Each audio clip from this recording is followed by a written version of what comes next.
அஸ்ஸலாமு அலைக்கும் வரஹ்மத்துல்லாஹி வபரகாத்துஹு. அன்பார்ந்த இஸ்லாமிய சகோதர சகோதரிகளே, இப்ராஹிம் அலைஹிஸ்ஸலாத்து வஸ்ஸலாம் அவர்கள் ஏராளமான துஆக்கள் செய்தார்கள். அதில் ஒன்று ரப்பனா தகப்பல் மின்னா இன்னக அன்தஸ் ஸமீஉல் அலீம்.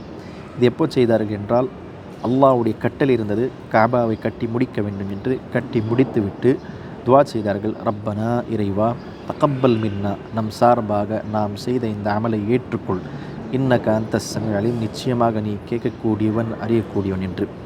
இதில் பல விஷயங்கள் தெரிகிறது. முதலாவது என்ன தெரியுமா? சுபஹான் அல்லாஹ், இப்ராஹிம் அலைஹிஸ்ஸலாத்து வஸ்ஸலாம் அல்லாஹ்வுடைய கட்டளை கொண்டு அமல் செய்த பிறகும் கவலைப்படுகிறார்கள், அச்சப்படுகிறார்கள். நாம் செய்த அமல் அல்லாஹ் தாலா கபூலாக வேண்டும், கபூலாகாமல் போய்விட்டால் என்ன ஆகும் என்று. அன்பார்ந்த இஸ்லாமிய சகோதரர்களே, இஹ்லாஸான இரண்டாவது விஷயம், இஹ்லாஸான முறையில் செய்யக்கூடிய அமல்கள், அதற்கு பிறகு செய்யக்கூடிய துஆக்கள் பயனுள்ள துஆக்களாக அமையும். இப்ராஹிம் அலைஹிஸ்ஸலாம் துஆ கேட்டார்கள், கபூலாகிவிட அல்லாஹ் என்று. இன்றைக்கி பார்க்கின்றோம், நாம் ஹரமில் அமர்ந்திருக்கின்றோம். பல லட்சங்கள், பல கோடிக்கணக்கான மக்கள் சுபஹான் அல்லாஹ் இந்த வீட்டுக்கு பயணிக்கிறாங்க, பல லட்சங்கள் செலவழித்து. இதுதான் இஹ்லாஸான முறையில் செய்துவிட்ட அமல்கள். அல்லாஹ்விடம் துஆ கேட்டால் கண்டிப்பாக கபூலாகும். இன்றைக்கு பாருங்கள், ஹராம் செய்யக்கூடியன் ஹராம் செய்துவிட்டு, ஷிருக்கு செய்யக்கூடியன் ஷிருக்கு செய்துவிட்டு அவ்வளோ திருப்தி. என்ன தெரியுமா? என்னுடைய அமல்கள் எல்லாம் பாதுகாக்கப்படுகிறது, கபூல் ஆகிவிடுகிறது.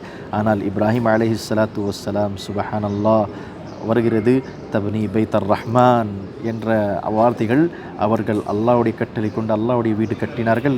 ஆனாலும் அழுகிறார்கள், இந்த அமல் அல்லாஹ் தஆலா கபூலாக வேண்டும் என்று. அன்பார்ந்த இஸ்லாமிய சகோதரர்களே, அமல் செய்வது பெரிய விஷயம் கிடையாது. இஹ்லாஸான முறையில் அமல் செய்வது பெரிய விஷயம். துஆ கேட்பது பெரிய விஷயம் கிடையாது. இஹ்லாஸான அமல் செய்த பிறகு அந்த அமலை கொண்டு கபூலாக வேண்டும் என்று துஆ கேட்பது தான் பெரிய விஷயம் என்று தெரிகிறது. அல்லாஹ் எனக்கும் உங்களுக்கும் இஹ்லாஸான முறையில் அமல் செய்து அதை கபூலாக்குவதற்காக, துஆ கேட்பதற்காக பாக்கியத்தை தந்தல் புரிவானாக. அஸ்ஸலாமு அலைக்கும் வரஹ்மத்துல்லாஹி வபரகாத்துஹு.